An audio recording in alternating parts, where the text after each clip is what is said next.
Lógico, pelo mesmo motivo que você questionou também. Tipo assim, pô, eu já no final da minha vida vou ter que fazer isso. 75 anos naquela época, né? Naquela época, 75 anos não agora. Não tinha Viagra, né? nem nada. E outra. E Deus sabe a diferença de quem questiona porque tem uma dúvida sincera e quem questiona porque está desafiando a autoridade de Deus. Existe uma diferença. Sim. Existe uma diferença entre você questionar uma dúvida honesta, Senhor. Por que, Senhor? Por que está acontecendo comigo? Senhor, eu quero ter fé, mas não estou conseguindo ser o porquê. E aquele questionamento de duvidar de Deus mesmo, sabe? De duvidar do carinho de Deus, do cuidado dele. Então, Abrão nesse caso, aliás, Rodrigo, teologicamente, não tem uma diferença da definição do nome de Abrão e Abraão? Tem. Se for do pai da multidão, mas... É que Abraão... Não, pai de um povo. Pai de um povo. É povo. Abram, que a gente fala Abrão, pai de um povo. Abraão, pai de um grande povo, de um numeroso povo, de muito povo. Ah, perfeito. Você entendeu? É como se fosse assim, microempresário, CEO ou empresário, você põe um passo a mais. E Sarai perde o i, que é justamente o pronome possessivo, minha princesa, para virar Sara, princesa. Ela não é só minha. Ah, não, legal. Porque eu tinha visto a tradução que era pai exaltado e depois pai de nações, assim. Mas acaba tendo essa lógica, Acaba tendo essa lógica, né? mesma coisa, exatamente. Então, olha só. Por que ele de fato é o pai da fé? Olha isso. Do nada. Então, o Senhor disse a Abraão, saia da sua terra, primeira coisa, sai daí onde você está, saia do meio dos seus parentes, abandona todo mundo aí, sai da casa do seu pai e vá para a terra que eu vou te mostrar, que eu nem te mostrei ainda. Caraca! Cara, mas vou te falar. Imagina. Pra ele ouvir esse negócio de fazer. É igual. E ele foi. É igual. Agora pra você falar assim, Thiago, larga a sua empresa. Pega a sua esposa e viaja pro Texas e começa do zero lá, afastado de todo mundo. Exatamente. E aqui tem uma coisa interessante que eu queria que o Rodrigo falasse um pouco pra gente, que é o seguinte. Quando a gente fala sobre Abrão, né, que seria esse pai, assim, a gente percebe que começa talvez uma relação de paternidade aqui nesse momento, porque ele tinha um sobrinho, que era Ló. Então ele pega poucas coisas e vai, né, em direção a esse lugar. E uma das coisas, pessoas nesse caso, que ele pega, é Ló, que é seu sobrinho, e ele acaba quase que colocando na posição de um filho mesmo, porque ele não podia ter filhos. Com o tempo, né? acho que ele até falou assim, olha... Esse é o meu filho. Vai ser meu herdeiro, né? Vai ser meu herdeiro, né? Exatamente. E aí, assim, uma relação pra gente trazer pro mundo dos negócios e da vida, que eu quero trazer pra gente é o seguinte, já perceberam que na Bíblia e na nossa vida, muitas vezes pra gente conquistar algum sucesso material, pra gente ser reconhecido, muitas vezes a gente precisa sair dos braços dos nossos pais, a gente precisa sair de casa. Sim, né? sem dúvida. Porque muitas vezes em casa a gente não vai ser reconhecido. Porque as pessoas conhecem tanto a nossa história que tem dificuldade de reconhecer que a gente mudou, não é? Às vezes a gente se acomoda naquela proteção, no aconchego. Aquela frase clássica assim, como assim você não fazia isso?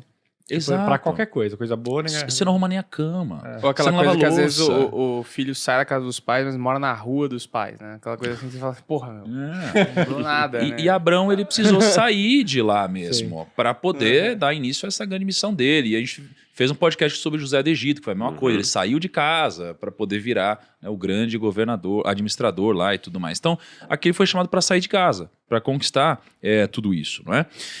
E quando ele sai, né, a gente passa por um momento onde a localização, a geografia de onde ele estava começa a sofrer, porque começa a ter fome lá, não é? E aí, quando eles começam a ter fome, eles começam a ser expulsos, digamos assim, para uma região onde tinha comida, que era o Egito, não é? E aqui tem, para mim, uma das cenas mais difíceis de eu compreender. Uma das cenas mais difíceis de compreender, né? Que é o seguinte, eles vão aqui para o Egito, não é? E quando ele vai para o Egito, olha só, houve fome naquela terra e Abrão desceu ao Egito para viver algum tempo, pois a fome era rigorosa. Quando ele estava chegando ao Egito, disse a Sarai, sua mulher, bem sei que você é bonita. Quando os egípcios a virem, dirão, esta é a mulher dele. E me matarão, mas deixarão você viva. Diga que é a minha irmã, para que me tratem bem por amor a você, e minha vida será poupada por sua causa. Rodrigo, aqui eu tenho uma dúvida muito grande. O cara era o cara da fé. É o grande patriarca. Ele é o pai da fé. Deus falou, abandona tudo e vai pra uma terra que eu nem te mostrei ainda. Ele falou, vou. E vão pra cima. E você é abençoado. E eu tô contigo. E ele, tô contigo, vamos pra cima. E aí ele vai. E aí esse cara que tem toda essa fé... Fica com medo de 2 soldadinhos? Fica com medo de morrer e fala assim, pra esposa dele, mente. Mais ou menos, né? Depois a gente vai fazer, mas, entre aspas, conta uma meia-verdade. Você diz que é minha irmã. Inclusive diz isso sabendo que alguém vai possuí-la. Caraca! Que isso? Rodrigo, me explica isso, cara.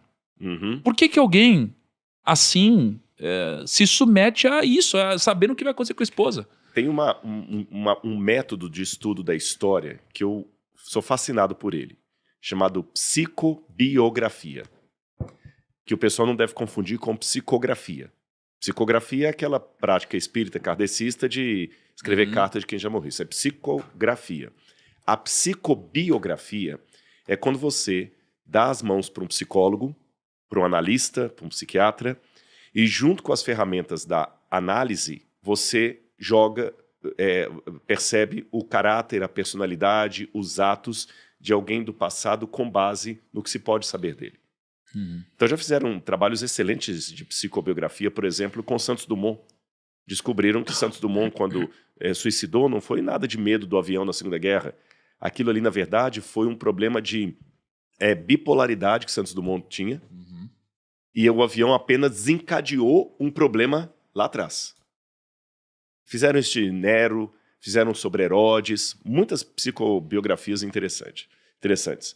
E vamos analisar então uma aqui de Abraão. Ele provavelmente tinha problemas com o pai. Tanto é que a ordem de Deus foi que ele saísse de Ur para a Terra Santa. E você falou, ele trouxe Ló, mas antes o pai veio junto. E o pai tinha mais 2 outros irmãos de Abraão. E um deles morre, que é justamente o pai de Ló. O outro irmão de Abraão vem com eles para Padã.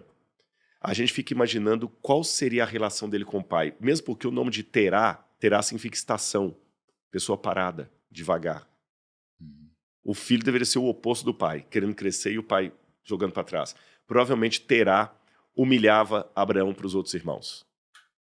E Abraão trazia problemas da sua juventude até a fase adulta. Aí eu vou dar uma ilustração e aí eu respondo na lata o que você perguntou. Por que ele, com tanta fé, largou tudo, mas na hora fraquejou? Uma vez eu conheci, numa cidade, um senhor que veio conversar comigo, desabafar, na época que eu era pastor de igreja. E quando digo pastor de igreja, quando eu cuidava de uma igreja, né? Hoje eu dou aula, não estou mais cuidando de igreja nenhuma. Eu fico pregando em várias igrejas, não fico em uma só. Esse senhor veio desabafar comigo, há muito caso de aconselhamento pastoral. A gente estava conversando com o pastor Tiago lá, que falou como é que é na presbiteriana e tudo, né? Também veio desabafar comigo. Qual que era o problema desse senhor? Não estou falando o local nem o nome da pessoa, então eu posso contar sem quebrar ética nenhuma. Né? Não estou contando nem o local nem o nome dele.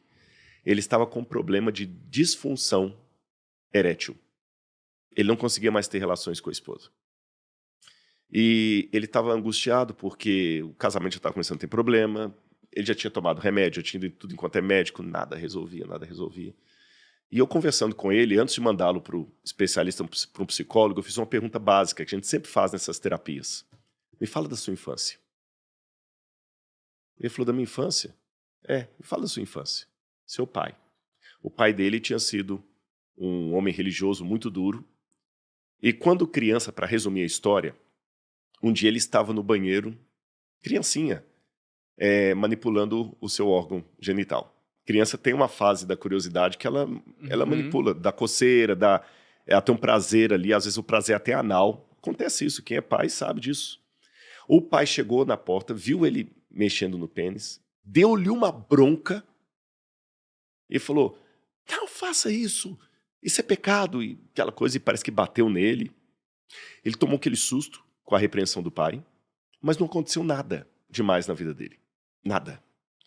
Porém, ele foi um homem de sucesso, ele era gerente, diretor de empresa, cresceu, foi bem de uma empresa para outra. Quando ele foi transferido para a cidade onde eu estava, ele teve um gerente lá que estava abaixo dele, mas que de alguma maneira colocou medo nele. o gerente lembrou o pai dele. Ele ficou com medo e teve uma disfunção erétil com a esposa. Aquela ordem que o pai dele deu lá na infância dele, isso é pecado, e que no inconsciente dele ficou assim, eu não posso usar o meu pênis. Essa ordem ficou congeladinha na mente dele e só veio, é interessante demais essa questão da psicologia, só veio explodir isso aqui quando ele já estava adulto e numa situação de insegurança. Agora vocês que são aí da área do business, é a mesma pergunta. Que insegurança? O camarada passou por todos os testes, era um profissional de renome, foi gerente, galgou cargo, já estava anos na empresa. Se ele ameaçasse sair, o cara dobrava o salário para ele ficar.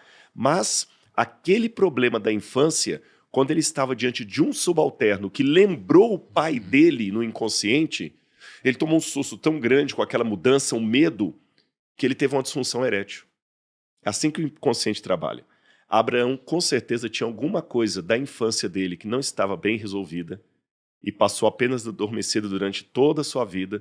E quando ele esteve diante de Faraó, talvez o Faraó, quase certo, lembrou alguma coisa da figura paterna com algum trauma não resolvido. E aquele Abraão, que até ali foi tão macho, tão progressista, tão desenvolvido, né, fraquejou. Como esse cavaleiro da história, que eu falei que quando ele, nesse momento, só para terminar a história dele, que o pessoal falou, e aí, como terminou? Eu encaminhei para terapia, porque a gente não é psicólogo da área, a gente só faz o paliativo, o aconselhamento pastoral é só o paliativo. Aí a psicóloga bateu que era isso mesmo. E aí fez um trabalho que ele veio contar para mim de perdoar o pai pelo que o pai tinha feito. Quando ele perdoou o pai e soltou o pai dentro dele, a função erétil voltou, não precisou de medicamento, não voltou nada, era tudo aqui. Eu dei essa ilustração apenas para explicar o que provavelmente aconteceu com Abraão. Ele tinha alguma questão mal resolvida da infância, Faraó trouxe aquilo à tona e aí ele fraquejou. Entendi. E aí talvez ele se colocou numa posição de menino quando ele era... De menino, entendi. O adulto assim. É filho da criança. Sim. E, assim, é muito interessante isso, né? Porque se isso é consequência de algum problema paterno, em 80% dos casos... Em 80% dos casos, a gente reconhece o seguinte, que... vou avançar, mas eu volto, né? Isaac, que é filho dele, né, quando tem uma esposa, que é a Rebeca, passa por uma situação idêntica. E diz para a Rebeca se passar pela irmã dele também. Exatamente. Ou seja, talvez esse problema não tenha sido resolvido por Abraão. Até porque daqui a pouco a gente vai contar sobre uma cena que ele faz a mesma coisa. A mesma coisa. Então é como se na sua história ele não tivesse conseguido perdoar o pai, não tivesse conseguido resolver o problema paterno que ele tinha. É que tem coisas emocionais... Isso foi passado adiante. Que não se resolve de uma vez. Há problemas emocionais que você consegue resolver. Há problemas que você demora a resolver. Há problemas que você vai conviver com eles. Você entendeu? Mas faz parte do crescimento. E quem lê a Bíblia a primeira vez fala, não, isso aqui é invenção. Como é que a história do filho vai repetir igualzinho do pai? Isso aqui é novelístico demais. Até o dia que ele conversa com um psicólogo, e o psicólogo vai mostrar assim, não, senhor. Pelo contrário, está repleto de casos aí onde as pessoas repetem padrões de comportamento. Muitas moças têm a tendência a casar com um homem que é semelhante ao pai com quem ela teve problema. E muitos homens têm a tendência a casar com a mulher que é semelhante à mãe com quem ele tinha problema. Não é uma lei de 100%. Mas isso é muito. Mas há muitos casos. Sim, muitos casos. E repetem. Por isso que é importante, e até que eu pego a história de Abraão, e pegando a Bíblia de uma maneira geral, que a Bíblia dá muita importância a conhecer os ancestrais. A gente despreza isso. É fulano que gerou Beltrano, vai falar... Ele não começa com a história de Abraão, começa com os ancestrais de Abraão. Olha a sabedoria de Deus. Se fosse um ocidental escrevendo a Bíblia, era uma vez um homem chamado Abraão. Você não ia saber nada do pai dele nem de ninguém. A Bíblia não. Ela não começa com Abraão. Começa lá com o tataravô dele. 5 gerações antes. Porque aí você vai entender o filho. Sim. E aí, se a gente fosse até levar para o mundo dos negócios, por exemplo, né? Imagina, né? Vamos falar de dinheiro. Você nasce num lar onde seu pai e sua mãe brigam o tempo todo sobre dinheiro na mesa, não sabem gerenciar recursos, não falam sobre educação financeira e vivem gastando mais que deveriam. Qual que é a chance do filho fazer a mesma coisa? Altíssima. não é? Altíssima. E aí você vai conversar com alguém aqui, como que seus pais davam com dinheiro? Ah, nem falavam sobre isso, tava sempre faltando. Mas eles ganhavam dinheiro? Ganhavam bem, mas eles gastavam muito. E você? Eu também. E não sobra. E aí você vai tendo réplicas de comportamentos. Então, realmente, é muita sabedoria. Só que aí, então, vou fazer outra pergunta para você. Isso aconteceu. Tá? Abrão, ele fez isso, que a primeira instância parece sem sentido para alguém de tanta fé. Em especial, até lendo a história de Abrão, você vê que Deus estava com ele. Ou seja, se ele só seguisse tudo que era para fazer, era muito difícil ele sofrer uma punição, porque Deus... Tanto é que, desculpa interromper, só uma coisa que Deus estava com ele, uma ilustração que muita gente não percebe. Ele foi recebido por Faraó. Ah, olha lá. Isso é, no mínimo, chefe de Estado. Lembra que eu falei que muitos reinos, como a Síria, começaram que o fundador daquele império começou como um nômade, que instalou e tudo mais. Depois eu posso contar ao longo da história como é que Abrão foi fazendo riqueza. Eu posso mostrar isso aqui. Como é que ele foi aumentando suas posses. Abrão já era rico já era rico, mas ele foi ficando cada vez mais rico. Como é que ele foi? Ele era rico assim. Quando ele chega em Canaã, ele era rico como se fosse um milionário. Um camarada. É que milionário hoje, 1 milhão não é tanto dinheiro assim, dependendo da situação, né? Se você tiver 2 padarias aí, você já é um milionário, né? Mas ele era um camarada que chegou em Canaã, talvez, se eu fizesse um paralelo, com 2 padarias, uma casa própria, e depois ele se tornou dono de uma cadeia de padarias. Sim. Você tá entendendo? Esse que é o ponto. Agora, note que nessa fase aqui, ele já foi recebido pelo faraó. Qual a chance de um Zé Ruela chegar lá na Itália e ser recebido pelo ministro?